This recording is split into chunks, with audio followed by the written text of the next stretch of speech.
오늘 말씀은 요한복음 1장 29절에서 34절의 말씀입니다. 요한복음 1장 29절에서 34절의 말씀 같이 한 목소리로 읽겠습니다. 시작. 이튿날 요한이 예수께서 자기에게 나오심을 보고 이르되 보라, 세상 죄를 지고 가는 하나님의 어린 양이로다.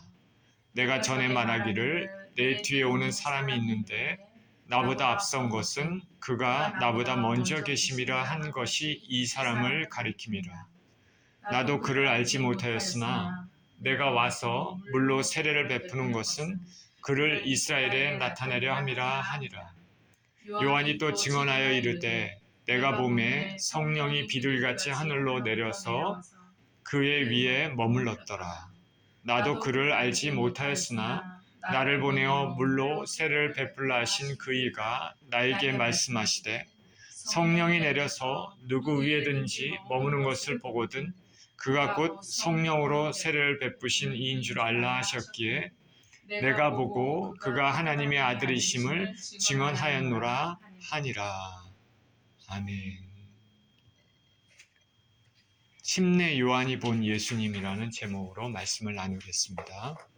기도합니다. 존귀하신 우리 아버지, 감사와 찬양을 드립니다. 우리의 생명이 되시는 하나님 아버지, 감사와 찬양을 드립니다. 오늘도 귀한 주의 말씀을 대합니다. 생명의 말씀 가운데 살아계신 주님을 만나는 시간이 되게 하여 주시옵소서. 감사드리며 우리 주 예수 그리스도 이름으로 기도합니다. 아멘.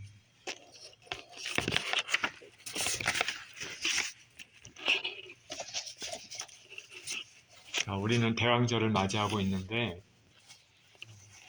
예수님의 오심을 생각하면서 우리 올해 2024년의 마지막 달을 그렇게 준비하면서 보냈으면 좋겠습니다. 유대 땅에 오셨던 예수님은 갈릴리 나사렛에서 목수의 아들로 성장하셨습니다. 성경은 말하고 있지 않지만은 아버지 그 요셉을 따라서 목수의 일을 하셨을 것으로 생각됩니다. 그렇게 성장한 나사렛 동네에 사는 사람들은 예수님을 목수, 그리고 요셉의 아들, 그리고 마리아의 아들로 알고 있었습니다. 그리고 예수님은 육신의 형제들 자매가 있었는데 야고보, 요셉, 시몬, 유다를 형제로 가지고 있었고 그리고 자매도 몇 명 있었다 말합니다. 사람들은 예수님을 고향 사람들은 그렇게 알고 있었습니다. 이제 예수님이 공생애를 시작하셨을고 말씀을 전파하시고 복음을 전하시며 기적을 행하시고 하셨을 때 백성들은 예수님을 구약의 예레미야 선지자 같은 그런 분이다. 또 어떤 사람들은 메시아다 이렇게 생각했습니다. 맹인이었던 바디메오는 예수님을 다윗의 아들 예수여 이렇게 불렀습니다. 그러나 바리새인과 사두개인 같은 이런 종교 지도자들은 예수님을 자신들의 종교적인 기득권을 위협할 수 있는, 뺏어갈 수 있는 방해꾼으로 생각했습니다. 그리고 로마 당국은 예수님을 사회 질서를 어지럽힐 수 있는 선동가 혹은 독립을 쟁취하려는 정치적인 인물로 생각했습니다. 헤롯 안디바라는 왕은 예수님의 행하신 일들에 대해서 보면서 호기심을 가졌습니다. 그저 예수님은 자신의 호기심을 자극하는 인물로 생각했습니다. 이와 같이 예수님에 대해서 이런저런 생각하는 사람들의 대부분은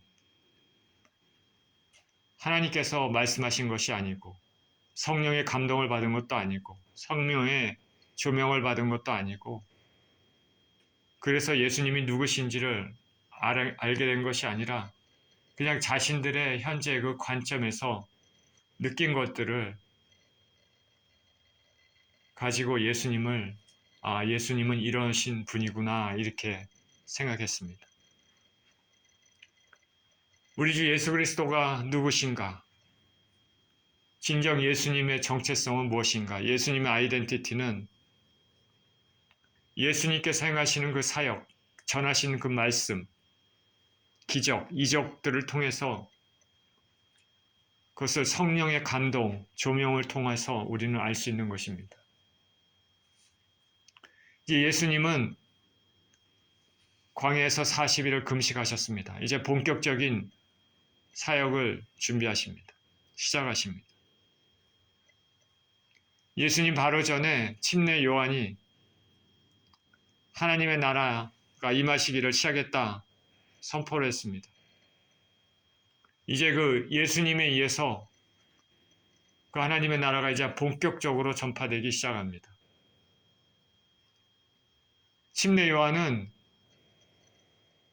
그 목적은 바로 예수님을 이스라엘에게 소개하기 위한 목적이었습니다. 침례 요한 자체가 그 목적의 핵심이 아니라 끝이 아니라 침례 요한은 단순히 선지자 같은 사람으로 선구자 같은 사람으로 메인 캐릭터 주인공이 예수님을 이스라엘에게 소개하기 위한 사람이었습니다.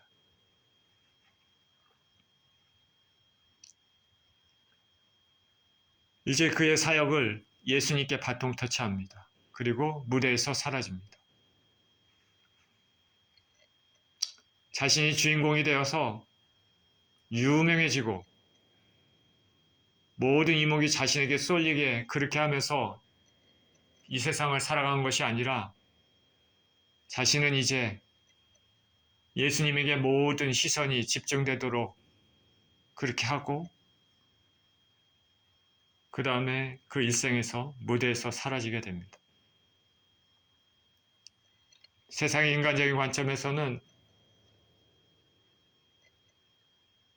희미하게 어떻게 보면 마지막이 너무 허무하게 끝나는 것 같지만 하나님이 보시기에는 가장 아름답고 영광스럽게 그 인생을 마치게 된 것입니다. 왜냐하면 하나님께서 그 사람에게 허락하신 그 목적을 다 이뤘기 때문입니다. 저와 여러분도 이 땅을 살면서 주님께서 저와 여러분을 이 땅에 태어나게 하신 그 목적에 따라 그 인생을 살게 되면 그것을 다 마쳤을 때 가장 아름다운 모습이 될 것입니다. 하나님께서 가장 인정해 주시는 것이 됩니다. 침례 요한은 예수님께 바통 터치했습니다. 무대에서 사라지게 됩니다. 근데 이 침례 요한은 과연 예수님을 누구라고 생각했을까? 사람들은, 정치 지도자들은, 종교 지도자들은 이렇게 저렇게 예수님을 생각했지만 침례 요한은 누구라고 생각했을까? 오늘 본문에서 침례 요한이 생각하는 그가 깨달은 것, 성령의 조명을 받아서 알게 된 예수님의 정체성은 무엇일까? 본문의 29절에 이렇게 시작합니다. 이튿날 요한이 예수께서 자기에게 나오심을 보고 이르되 보라 세상 죄를 지고 가는 하나님의 어린 양이로다. 침례 요한이 먼저 깨달은 것은 예수님의 정체성은 예수님이 누구신가? 그거는 세상 죄를 지고 가는 하나님의 어린 양이라는 것입니다. 세상의 죄를 지고 가는 하나님의 어린 양. 이거는 사람들이 생각한 거하고 확 틀리죠. 로마 당국이 생각하는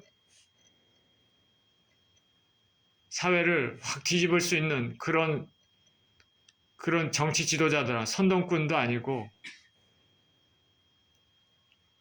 종교 지도자들이 생각하는 것처럼 자기네 권력을, 자기네 종교적인 기득권을 탁 탈취해가는 그런 것도 아니고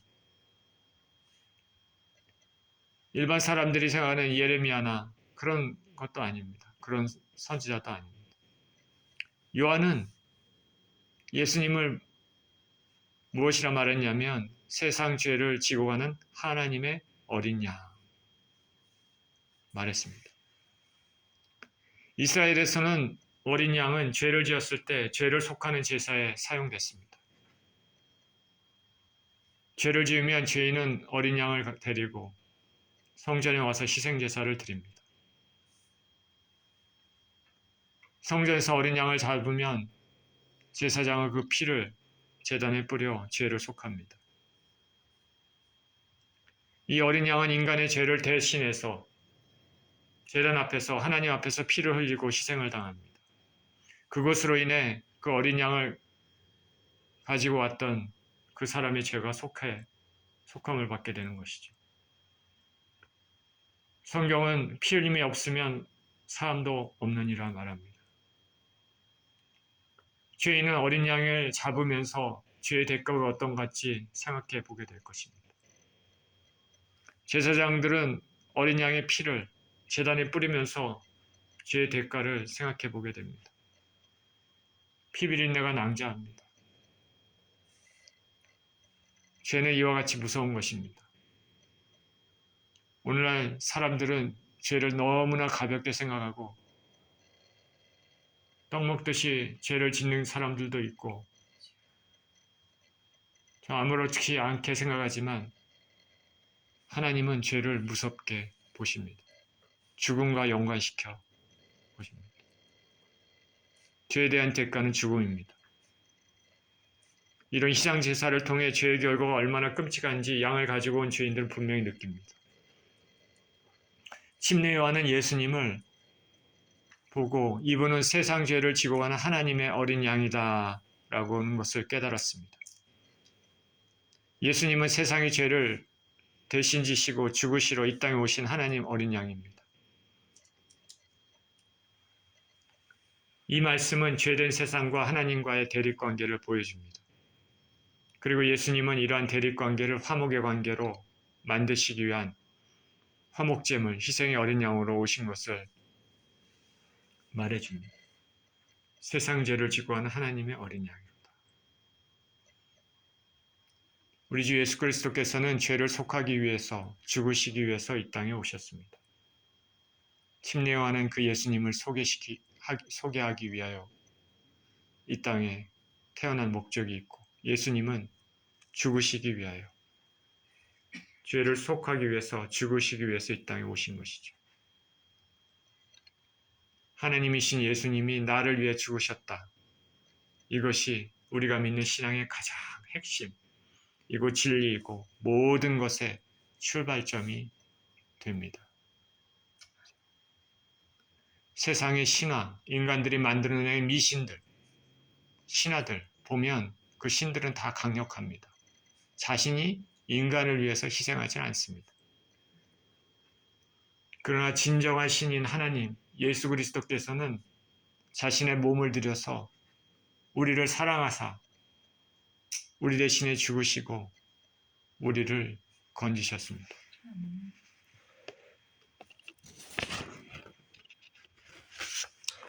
여기서 하나님의 어린 양이라고 말하고 있는데 우리가 그것에 주목한다면 이 어린 양은 사람이 준비한 것이 아니라 하나님께서 준비한 것임을 알 수 있습니다.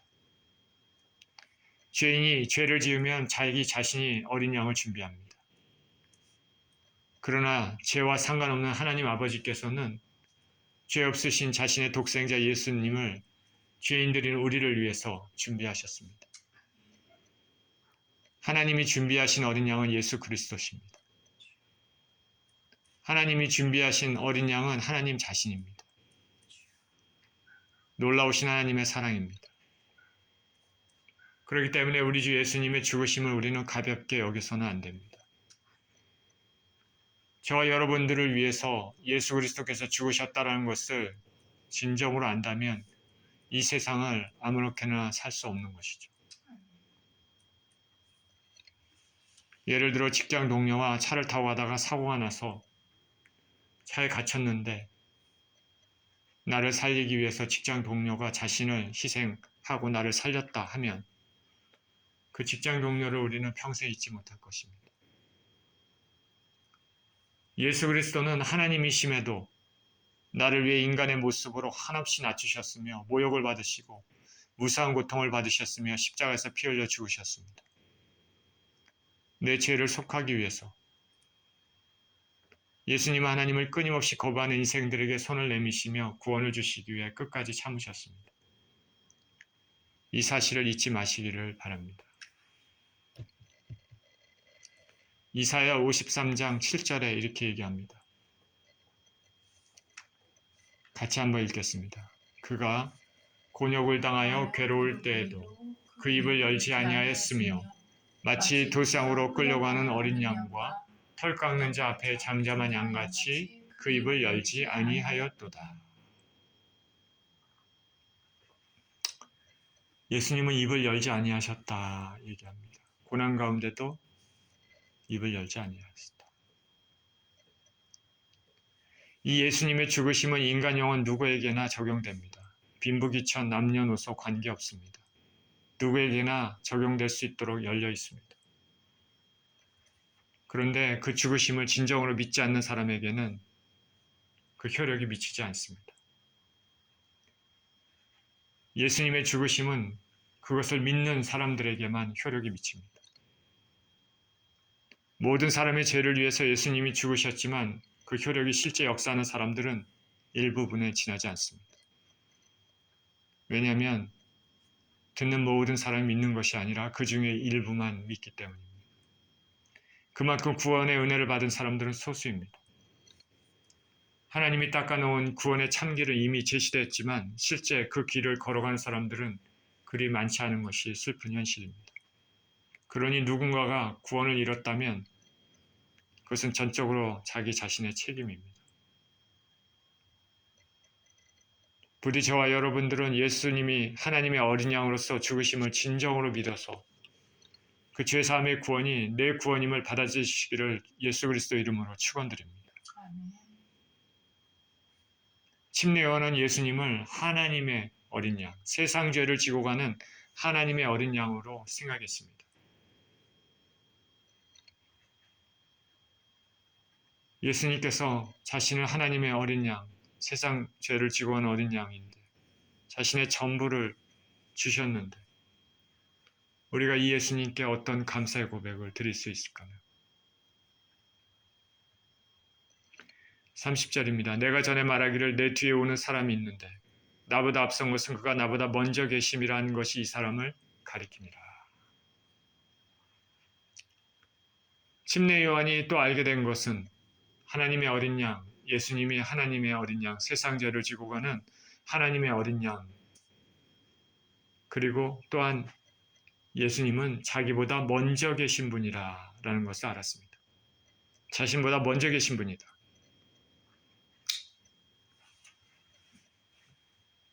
침례 요한과 예수님의 이 땅에 육신의 몸으로 태어난 순서는 침례 요한이 더 일찍 태어났습니다. 그렇죠? 침례 요한이.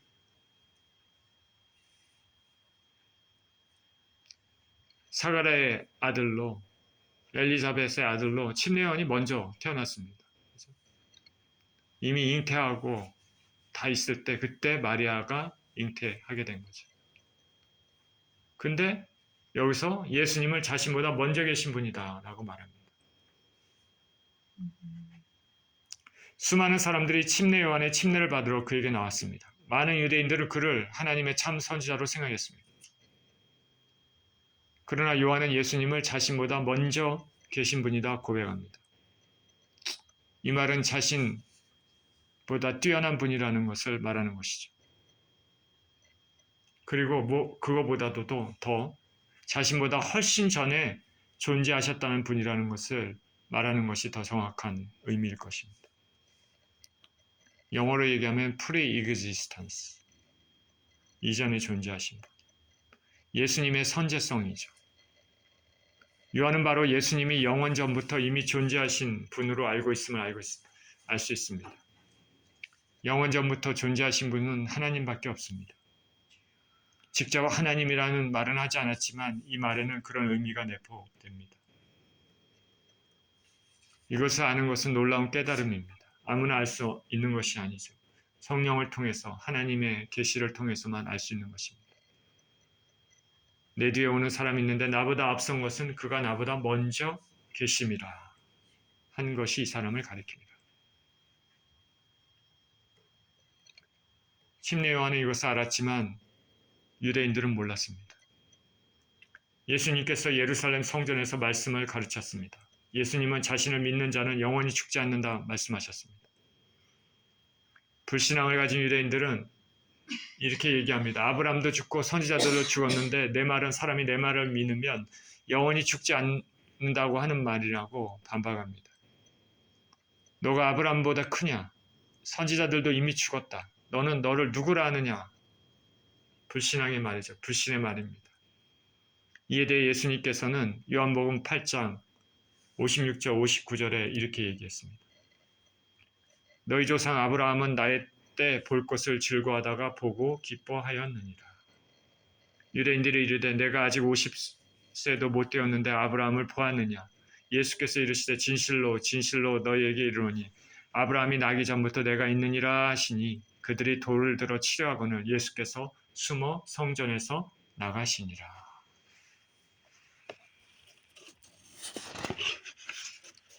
예수님이 하나님 되심을 믿고 고백할 수 있는 것은 성령님을 통해서 은혜를 받은 사람들만 할 수 있는 것입니다.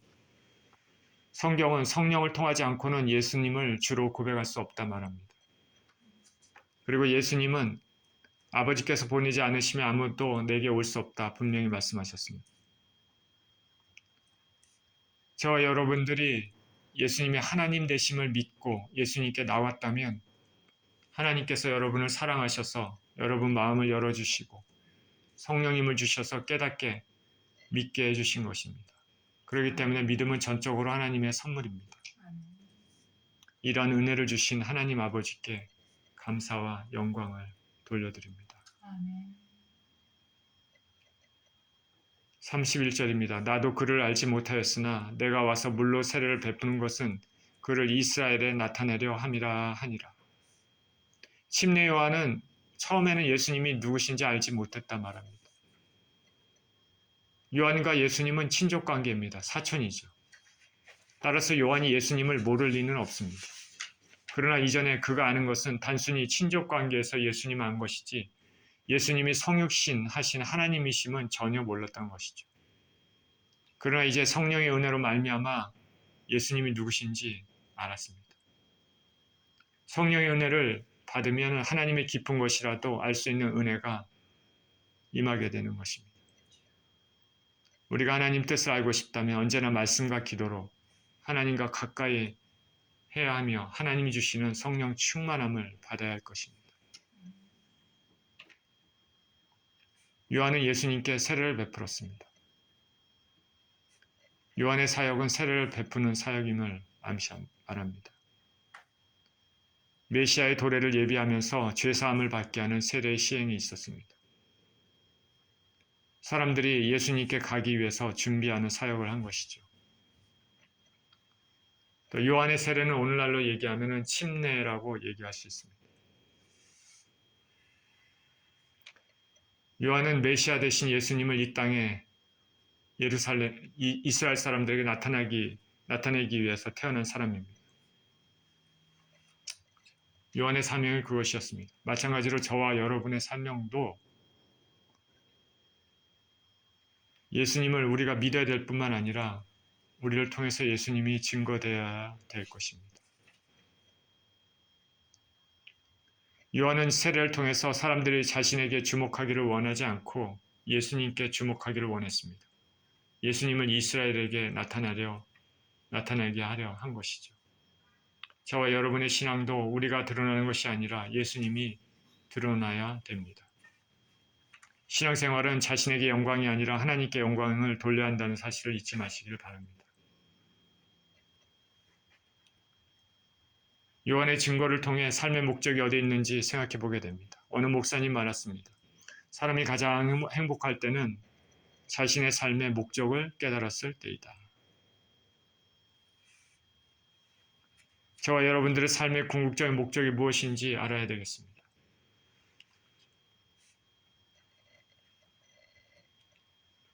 오늘날 세상 사람들은 모든 것이 자기 중심으로 돌아가기 때문에 자기가 이 땅의 세상의 주인이라고 생각하고 그것을 주장하며 삽니다. 그런 사람들에게 삶의 진정한 목적, 그것이 예수님을 드러내고 하나님을 드러내는 일이라고 하면 왠지 허무하다는 생각이 들 수도 있습니다. 왜냐하면 자기가 중심이기 때문에. 내가 내 목적대로, 내 행복대로 나를 위해서 살아야 되는데 무슨 예수님을 위해서 사느냐. 그러나 우리가 예수 그리스도를 믿는 사람들은 우리의 삶의 모든 목적이 예수님을 드러내는 삶이어야 될 줄로 믿습니다. 우리가 원하는 좋은 직장을 갖거나 삶의 모든 것을 원하고 이것저것을 목표를 가지고 살아간다 하더라도 그것을 통해 예수님이 드러나야 되는 것이죠. 삶의 중심이 우선순위가 무엇인지 알아야 됩니다. 저는 그렇지 못했습니다. 예수님 믿고 나서도. 솔직하게 얘기를 하면 한국에서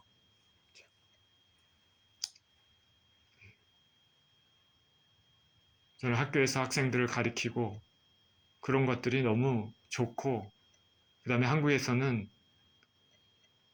또 대학교 교수직이라는 이런 부분들이 굉장히 사회적으로 존경받고 높은 위치에 있기 때문에 그런 것들을 추구하려고 그렇게 살았습니다. 물론 예수님 믿는다고 하지만 마음 가운데는 그걸 통해서 예수님을 드러낸다 그런 생각은 별로 못했습니다. 내 자신이 편하고 좀 여유 있게 살고 싶다라는 그런 생각이 있었습니다. 그러나 그렇게 살면 안 된다는 것을 미국 와서 이제 알게 된 것이죠. 지금 저와 여러분이 그 삶의 목적의 우선순위를 정확히 알아야 됩니다. 제가 지금 조그만 학교에서 강의를 또 이번에 이제 또 시작하게 되지만은 그걸 통해서 제가 뭘 드러나거나 뭐 이런 게 있습니까? 그런 거 별로 기대하지도 않고 그렇습니다. 그거를 통해서 또 복음을 전할 수 있는 길만 더 많이 열렸으면 좋겠습니다. 솔직한 심정. 그런 의미에서 감사한 것이죠. 그걸 알고 깨닫게 해주셨다면 그거 참 감사한 일입니다. 감사한 일이죠. 제가 뭐 적극적인 사람이 아니라 여기저기 나가서 막 복음을 전하고 참 그런 거 하지 못하는 것에 대해 하나님 앞에 항상 참 얼굴을 들 수는 없지만은 그 있는 상황에서 하나님의 영광을 위해서 살았으면 좋겠다라는 생각이 듭니다. 부족한 인생, 저나 여러분이나 조그만 인생을 통해서 하나님이 드러났으면 참 그것이 감사한 일이고 하나님께 영광이 되고 이것이 또 우리에게도 영광이 될 줄 믿습니다. 육신의 사람은 사업이나 직장일이 술술 잘 풀릴 때 행복을 느끼겠지만 하나님 사람은 그런 것에 행복을 느끼기도 하겠지만 궁극적으로 하나님이 나를 사랑하시고 나를 지키시며 지금 나와 동행하시고 이 땅을 떠날 때 영원한 천국으로 받아주시는 것에 진정한 행복이 있음을 알 것입니다. 구원보다 소중한 것은 이 세상에 아무것도 없습니다. 우리의 삶의 의미는 하나님과의 관계에서, 예수님과의 관계에서, 성령님과의 동행에서 찾아야 됩니다. 영원한 시간 속에 이 땅의 시간은 티끌 같은 점보다도 작습니다. 그리고 이 작은 점의 시간, 찰나의 시간이 영원의 시간을 결정한다는 사실을 알아야 됩니다. 예수님을 위해서 이 땅을 살아가는 한순간 한순간은 모두 영원한 나라에서 상급으로 주어질 것입니다. 저와 여러분은 하나님을 기쁘시게 하는 삶을 사시기를 축원드립니다. 이 땅을 떠날 때 오직 이것만 남습니다. 우리가 사랑했던 모든 것들, 심지어 가족관계도 결국 다 사라지는데 오직 하나님과의 관계만 남습니다. 하나님 앞에 설 때 오직 하나님과 나와의 관계만 그 순간에 중요합니다. 그러나 이 진리를 알고 합당히 살아가는 사람이 희귀한 것이 사실 안타까운 현실입니다. 32절입니다. 요한이 또 증언하여 이르되 내가 보니 성령이 비둘기같이 하늘로부터 내려와서 그의 위에 머물렀더라. 나도 그를 알지 못하였으나 나를 보내어 물로 세례를 베풀라 하신 그이가 나에게 말씀하시되 성령이 내려서 누구 위에든지 머무는 것을 보거든 그가 곧 성령으로 세례를 베푸는 이인 줄 알라 하셨기에 내가 보고 그가 하나님의 아들이심을 증언하였노라 하니라. 요한이 세 번째 깨달은 예수님의 정체성은 뭡니까? 하나님의 아들이라는 것이죠. 요한은 예수님에게 침례를 줄 때 예수님 위에 성령이 비둘기같이 하늘에서 내려와 머문 것을 보았습니다. 성령은 영이시기 때문에 우리 육신의 눈으로 볼 수 없지만 하나님은 요한의 눈을 열으셔서 성령께서 예수님 위에 머무시는 것을 볼 수 있게 했습니다. 성령님이 예수님의 임하심은 예수님의 사역을 돕기 위한 것이죠. 우리는 이런 표현을 씁니다. 불같은 성령.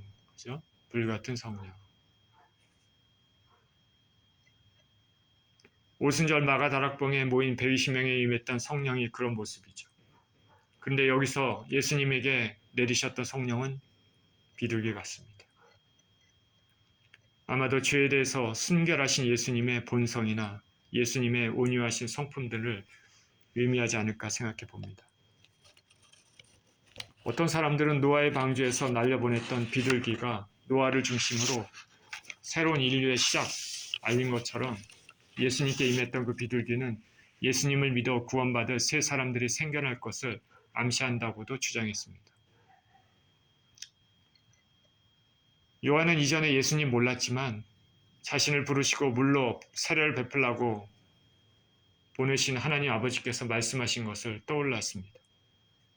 내가 만약 세례를 베풀 때 성령이 임하는 것을 보면 그가 바로 성령으로 세례를 베푸는 자인 줄 알아라. 성령으로 세례를 베푸는 것은 물로 세례를 베푸는 것과 차원이 다르죠. 하나님의 권능입니다. 그리고 이 사건을 통해 요한은 그 성령으로 베푸시는 분은 하나님 아들이시라는 것을 깨닫게 됐습니다. 요한은 이 예수님을 증거했습니다. 예수님은 하나님의 아들이십니다. 요한의 증언은 추측에 한 것이 아니라 자신이 직접 경험한 것을 증언한 것입니다. 요한처럼 예수님이 하나님의 아들이라는 것을 증언하는 것은 우리의 사명이기도 합니다. 예수님을 단순히 위대한 성인으로 인식하거나 기독교라는 종교를 만든 분으로 인식하는 것이 아니라 예수님은 바로 하나님의 아들, 다시 말해 하나님이심을 증거하는 것입니다. 오늘날 어떤 이단, 예를 들어 여호와의 증인에서는 예수님을 하나님으로 인정하지 않습니다. 여러분, 누가 여호와의 증인이 그렇게 얘기하면 그런 얘기를 하십시오. 당신네들은 예수님을 하나님의 아들로 인정하지 않습니다. 왜 그렇습니까? 여호와의 증인을 제대로 알지도 못하고 그냥 여호와의 증인이라고 그렇게 전도한 사람들은 모르는 사람도 있습니다. 그래요? 우리가 그렇게 하나요? 이렇게 하는 사람들도 있을 수 있습니다. 그러나 여호와의 증인의 교리를 잘 알고 전도하는 사람들한테는 입을 이렇게 얘기하면은 이 사람들은 예수님을 그냥 좋으신 분, 선지자로 생각하지 하나님의 아들로는 생각지 않다는 것이죠. 예수님을 통해서 구원을 받을 수는 있지만은 예수님이 하나님의 아들 그렇게 생각지는 않습니다. 그거는 잘못된 것이죠. 굉장히 잘못된 것입니다. 여호와의 증인이 사람들에게 아무리 좋은 모습들 이렇게 구제도 하고 이렇게 사랑도 베푸는 것 같고 막 그래도 근본적으로 성경 자체를 잘못 그것도 한 일부분이 아니라 가장 중요한 부분들 이거를 잘못 믿고 그렇게 주장하면서 하는 것은 이거는 이단입니다. 하나님을 하나님이 아니라고 주장하는 것이죠. 다른 모든 교리가 맞더라도 예수님의 신성을 부인하는 것은 예수님을 부인하는 것과 같습니다. 저와 여러분의 삶에서 예수님이 증거되시기를 축원드립니다. 오늘 말씀은 침례 요한이 깨닫게 된 예수님의 정체성에 대해 말씀드렸습니다. 침례 요한은 그의 단순 지식으로 예수님을 안 것이 아니라 하나님과의 교제를 통한 성령의 감동으로 예수님의 진정한 정체성을 알게 됐습니다. 그는 예수님이 세상에 죄를 짓고 가는 하나님의 어린 양으로 깨달았고 자신보다 먼저 계신 분, 영원 전부터 존재하신 분으로 알았습니다. 그리고 침례를 베풀 때 성령이 임하시는 것을 보고 하나님의 아들이라고 증거했습니다. 요한이 본 예수님은 바로 하나님께서 우리에게 알리고자 하시는 예수님이고 진정한 예수님의 실체입니다.